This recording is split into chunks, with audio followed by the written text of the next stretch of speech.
Good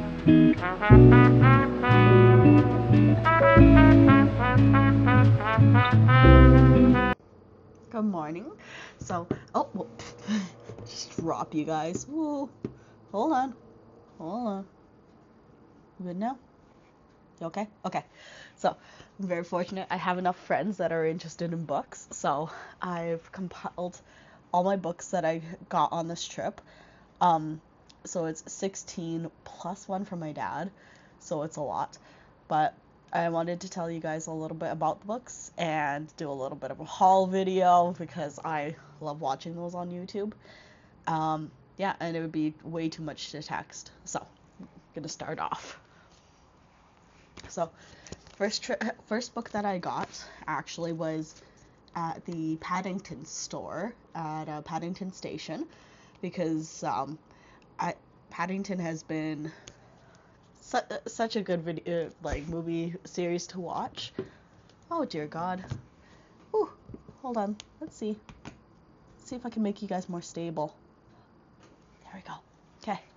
So, it's been a very good book series. I have good memories watching it with Joe, and with and Paddington had just come out before my dad and I went to London back in 2016, I think, so about 10 years ago. So, but I really loved Paddington, how cute he is, how actually nice and polite he is, and it was actually a 100-year anniversary for him, so I did end up getting that, and oh, I got the original book, and look how cute he is. So the original thing that I was going to do for this trip was I was going to take pictures of Paddington everywhere and kind of just have it as like a little TikTok compilation video. But so I also am sick, so I'm a little congested. I apologize. My voice sounds a little bit weird, but then Joe started sending me a whole bunch of videos, just about going to a Kill Tony event and going to cafes, and I smiled so much watching those. So I decided to do video series for him every day, doing a vlog for London. So that's why you're seeing a lot of videos here. And the little DJI mic, which we found in Lake Louise, my little klepto walks, and it's actually really turned out to be a good thing to have. Anyway, we'll get back to the books.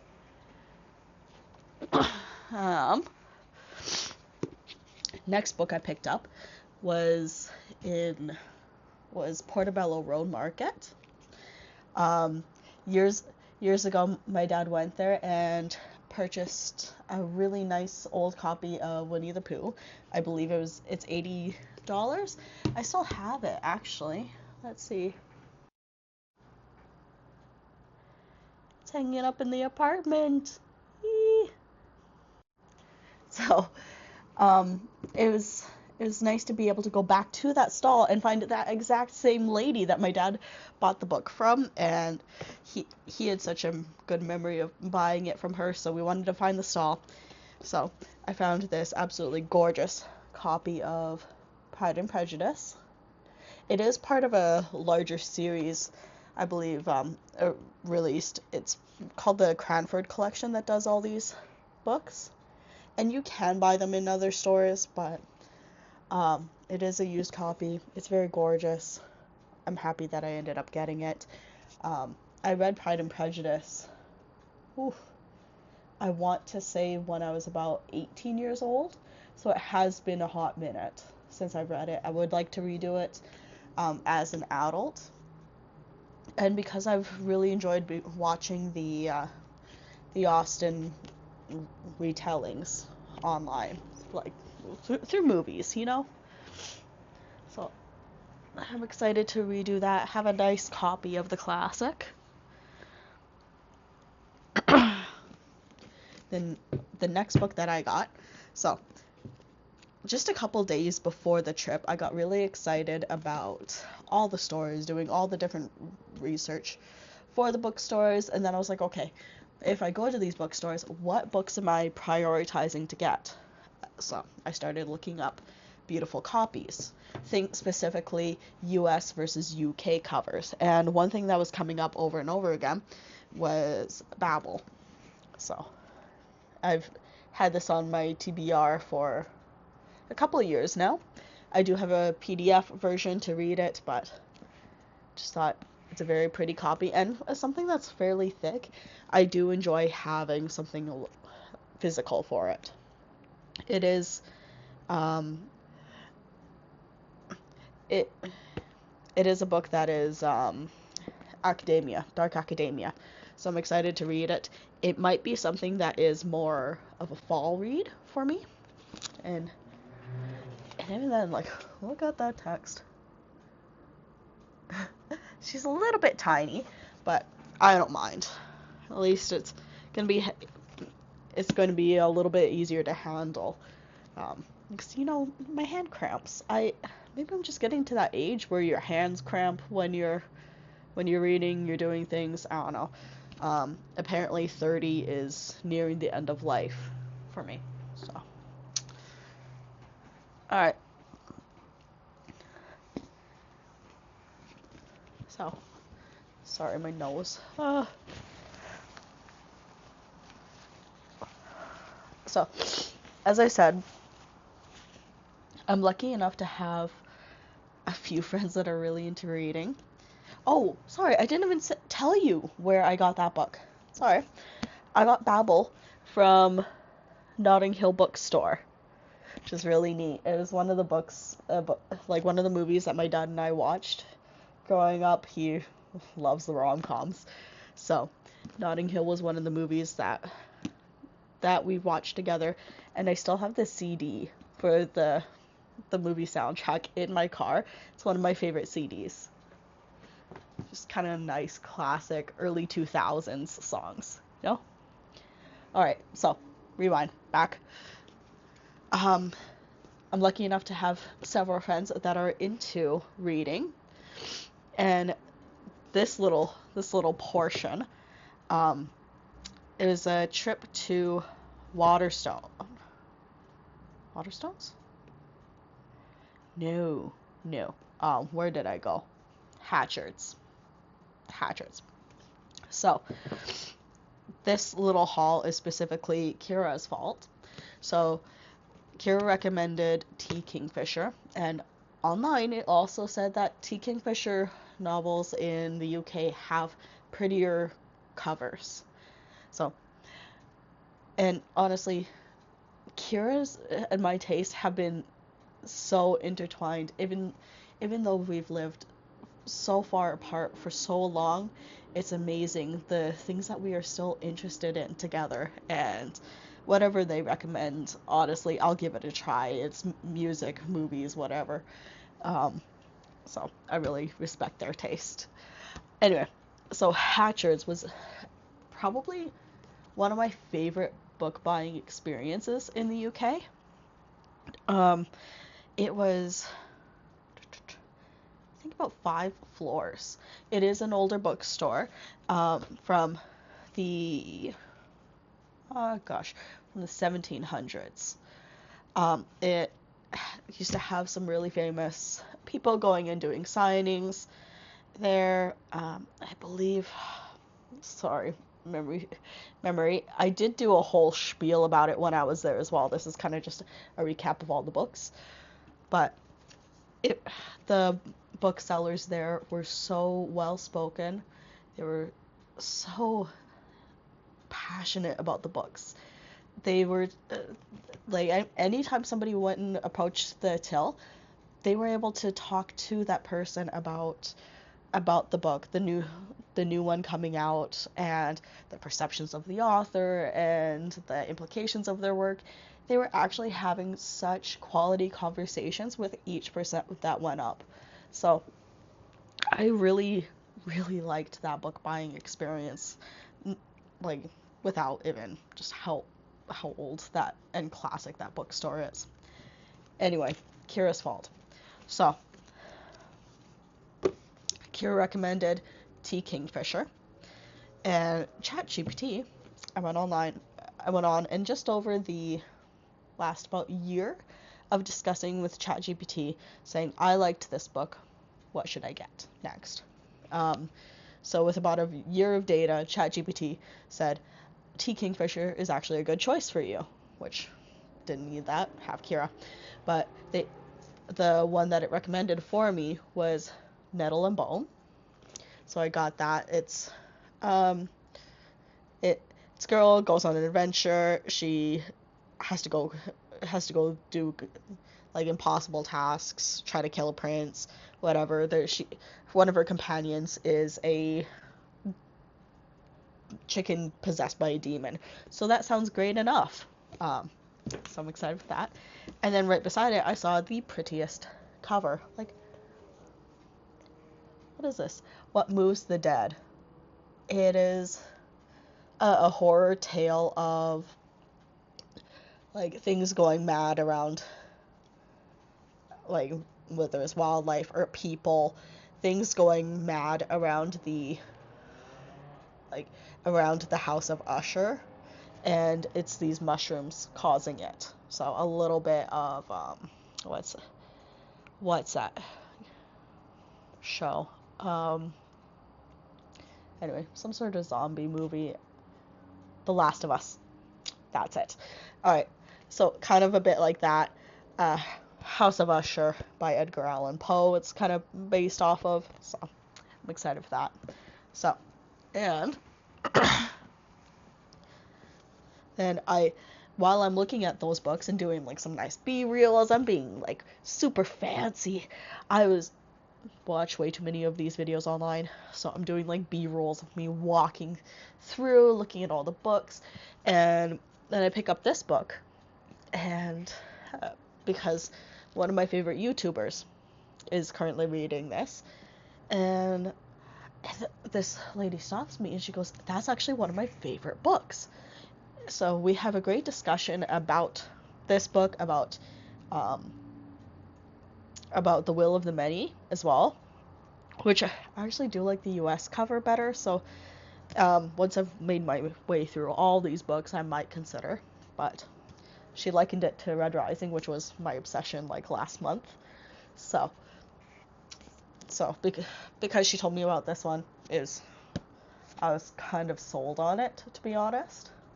But the only issue with this one is that it's part of a series that was started like 20 years ago, and it's still not finished. So fans are obsessed, they are raging, have all the feelings, but it is still in the popular taste to read this book.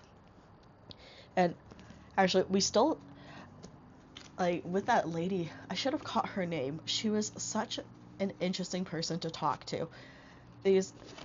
Going through these bookstores, I saw how they were packed. These bookstores are so old, they are always there, and they're not full of just tourists. They were filled with locals who are passionate about reading. They are excited to tell you about their books. So I talked to this lady about it, and I asked her why the British are so much more into the reading culture. And she attributed it to the fact that up until about 5 years ago, there was no cell service, there was no internet in the tube system, and it takes about half an hour to an hour for most locals to get wherever they're going. Granted, for tourists, it takes about maybe half an hour to get anywhere, which is pretty decent. So she said that because of the commute, it was very common to bring a book with you wherever you go. She also said that the prices of books have been locked by the government for about 10 years. So the books have been stable in price. Most of them are about £10 each, which converting that would be maybe up to $18, I think Canadian right now. 17-18 bucks, which in Canada you are looking at a minimum of $23, $24 for that same book, and all the way up to $30, $40. So having that price lock has made books a lot more affordable for people. And then an additional thing done by the UK government was that they refused to tax for books.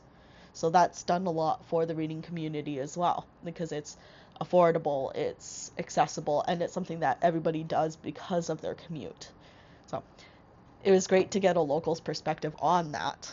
So again, so having that conversation with her, of course I was going to pick up one of her favorite books. You know, she's such a fascinating, interesting woman, and yeah, no, of course I was going to do it. What was I supposed to do? All right, so then I thought, okay, I'm awful, that's bad. I got 3 books from a bookstore in another country. My God. But then I get to the till, and the two people there, they're checking people out, and they both stop and they go, "What a selection you have chosen. What exceptional taste." And I'm like, "Oh, well, thank you." They go, "And how interesting that you combined these." Thank you, flattered. Okay, yeah, totally not my doing. It's because other people who are smarter and better than me told me to go for these books. And they said, and then one of the person that was checking me out then goes, "Oh, but if you're getting those, you really should get into the Paladin series." And she tells me how she got the Paladin series by T. Kingfisher, whose real name was Ursula Vernon. United States author. Oh, anyway, but still, women author in, like, yes, we're gonna support. Anyway, so she tells me that she got the Paladin series from T. Kingfisher, and she started with the first one. She just wanted a book to go and visit her family in the countryside, get some reading done. She polished it off in the first day, and then she was feral for the rest of the books. So she said she really struggled because she wanted to wait until she got back home because she works at the bookstore. She could get a discount, right? No, she could not wait. So she went and bought the rest of the series in this small ass town that her parents live in, and the weekend just spent her time locked up in a room with this series, and she still loves it. So she walked me up all 3 flights of stairs, puts this book in my hand, and she is just really passionate about the series. So yes, she does tell me about other books, but I already appreciated the way that the booksellers were talking. Oh, by the way, this was a proper bookseller that was talking to me about this versus the other one. This one was just a random book lover that was telling me about the book. Anyway, so I already appreciated the way that the other booksellers were talking about books, and of course, somebody who's smarter and so articulate with books, and she loves this. Oh, and she went out of her way to leave the queue of people to walk me up 3 sets of stairs to tell me about her favorite book series. And it's a lot cheaper than it was in Canada. I mean, yeah, it was gonna happen. So, alright, let's see. Ooh, Waterstones. I did mention it briefly. I did not get anything from Waterstones, surprisingly, but I loved the whole experience, honestly. I did not have enough time, but it is a bookstore that is it's the largest bookstore in all of Europe. It's 13 kilometers long, 6 floors. It was beautiful. It was an incredible bookstore. I think for a browsing perspective and just being able to sit down and read in a bookstore, finding a place just to sit in a corner and no one will bother you. And it was truly like Fox Books in You've Got Mail kind of deal, right? It was great, but I didn't buy anything. Okay, it was tempting, definitely it was, but granted, we went and I only had like half an hour in the store, so didn't end up doing that. But its kind of main competitor in that area is called Foyles. Foyles was also like set up in the 1800s. Its flagship is on Charing Cross, and it is also like five floors. While it didn't have as many places to sit as Waterstones to sit and enjoy your book or anything, but it still had some places, and it was a great experience. What was better about Foyles versus Waterstones is that they had more places to actually, they had more books on sale. So they had a lot more buy one, get one 50% off kind of deals, right? I did end up buying one book because I looked at it, and just don't judge me, okay? Yeah, don't judge me for these kind of books. But I looked at it, and I've been looking at it a little bit in Canada, and it's a dark romance. I'm starting to get more into those, and it was a full $10 cheaper to buy it in UK, converted over. So I did end up getting it. Yeah. Oh, it's the stuff I read. I don't know. Just don't judge me for it. Anyway, so Foyles was good for more discount. Waterstones probably for more of the being able to chill and relax in a store. Foyles is also really big. I believe it was 6.8 kilometers of books. So it is just so many shelves. And if you're interested in seeing like a lot more of the footage from those bookstores, I can send you the links to my other YouTube videos, and you can just look up for anything that says bookstore, Foyles, like the Hatchards, those bookstore names. So I apologize for that if that was horrible to listen to. So the next book I got was only a little one. Okay? Just a little snack, right? Will I read it front to back? Probably not. Will I ever read any of it? Also, maybe not.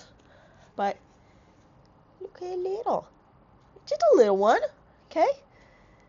Went to Shakespeare's Globe one day, and how am I not supposed to go and get something from the Globe? It is the Globe. So, we went and did that. We did the tour, and it's a pretty good tour. Couldn't do a whole lot of filming in the Globe because they were doing rehearsals for A Midsummer's Night Dream, and the decor was actually really nice, but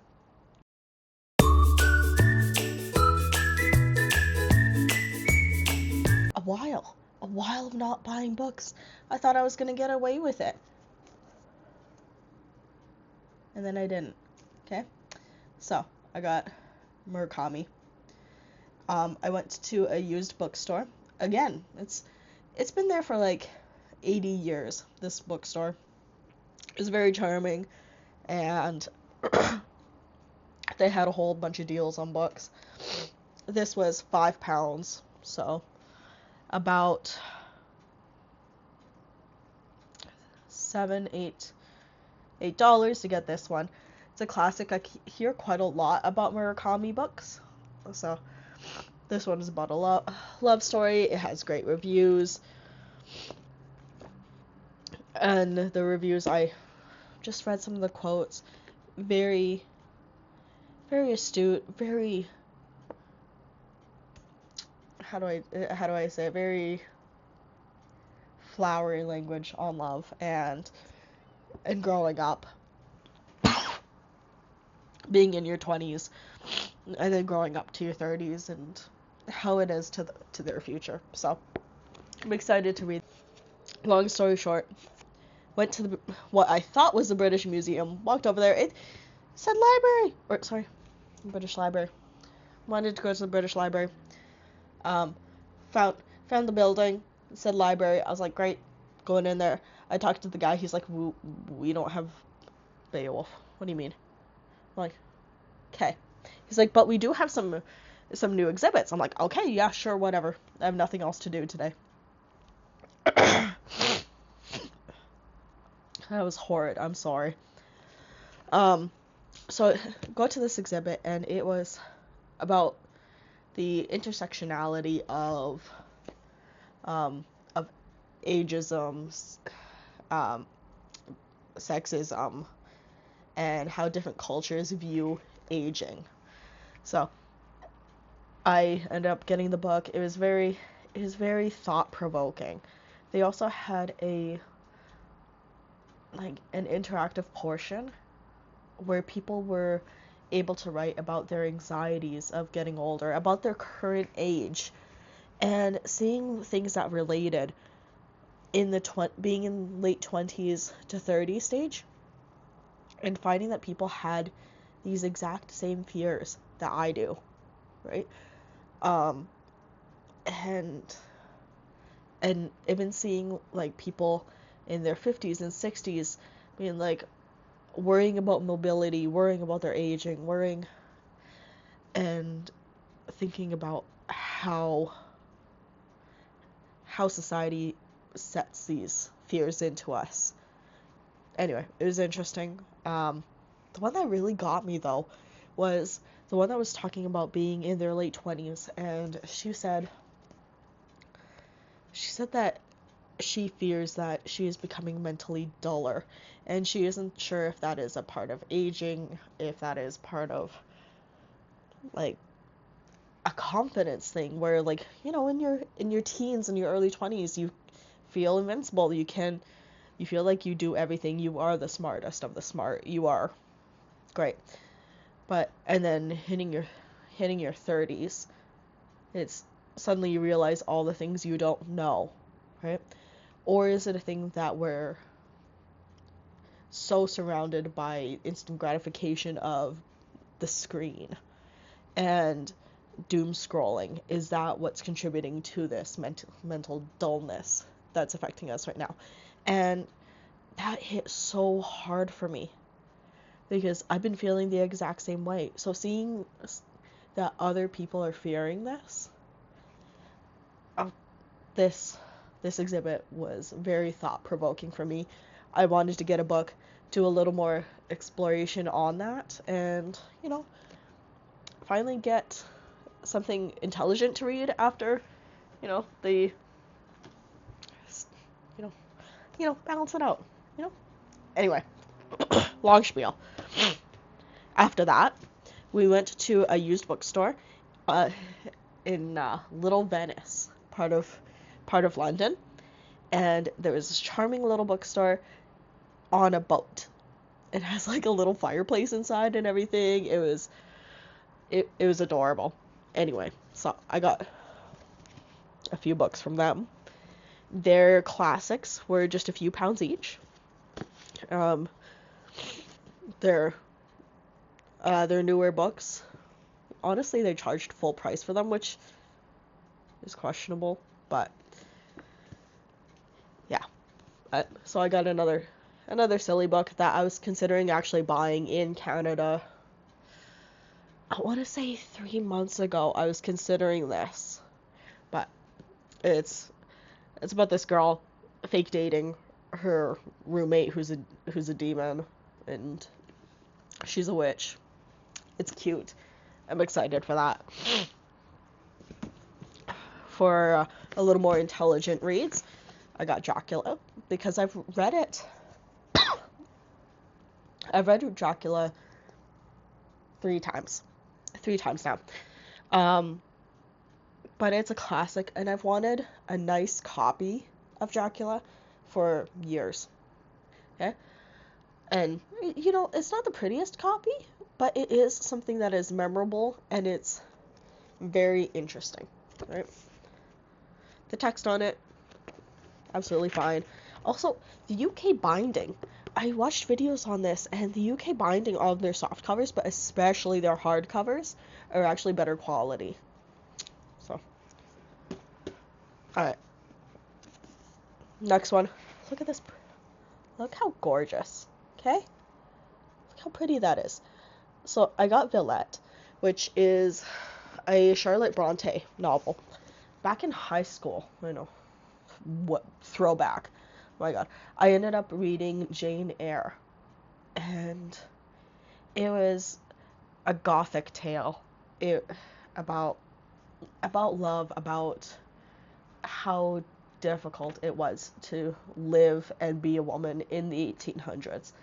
So, Villette, I looked at it, and it's based off of Charlotte's experiences versus Jane Eyre, which was based off of her sister Emily's experiences with being a governess. So this one is based off of Charlotte's life more. And this was actually, at the time, more acclaimed critically and publicly. Yes. Than Jane Eyre was. So, which is interesting because you hear Jane Eyre more than this now. But, I thought it was very interesting. So, I'm excited to read it. Alright. So then, we were leaving Britain. It was going okay, right? I had my haul. I felt bad about it. I did. I felt very guilty. Should I though? I mean, I've never really considered books as a bad thing to get, and maybe that's part of my upbringing where it was books are a thing that are supposed to better you, right? They broaden your perspective. They make you a better person. They show you different values. They show you different ways of interpretation and kind of reading between the lines of literally of books, but even showing you about life. So, do I really feel bad about books? Not really. But it was a lot of books. I was bringing back a lot of books. And then I went to the airport, and our flight was delayed 3 times. So we had so in London, delayed twice for a couple hours. So they had a proper bookstore there, and they were buy one get one 50% off. So how was I not gonna look? How was I not going to? And when they're already that much cheaper, like I think the smallest price gap I saw between a UK and a Canadian book conversion was like around $8, right? Difference for a book. Okay?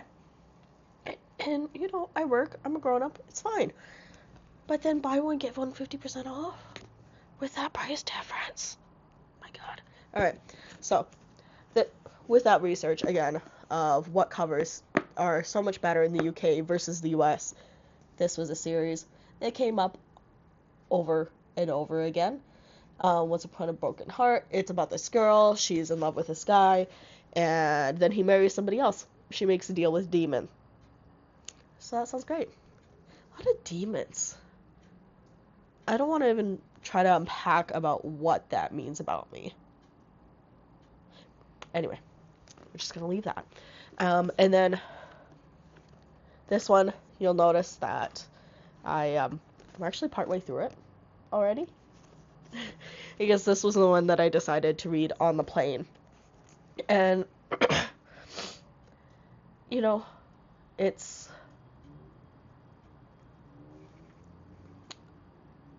we love a man that yearns. And in this book, it is a man that yearns for a woman who is more focused on her career. And, we'll see how it goes. I'm halfway through. I'm enjoying it. Jacinta, this one's for you. I saw your review on Goodreads. It wasn't very good, but overall, it does tend to do very well. So, I assume I will see your point about halfway through, but for now, I'm enjoying it. Yeah. We Like a Man That Yearns. It's also set in Calgary, Alberta, which you don't see very often at all. Set in Canada, and then set in Calgary. It's about this guy who's a bull rider. I mean, kind of fits. And the author herself is Canadian, so we appreciate, we support. Anyway, so, God have mercy on my soul for some of the books that I'm reading. The fact that I haven't bought them around my mother. That's embarrassing. And, she's like, oh, what did you get? And I'm like, you don't want to know. You don't want to know. And she's like, oh, is it that bad? I'm like, it's exactly because you're my mother that I don't want you specifically to know this. But, as long as she doesn't read them, it's fine, right? Anyway, so those are all the books that I got. We're sitting quite long on this video, but I'm glad I got to do this and kind of rant about this.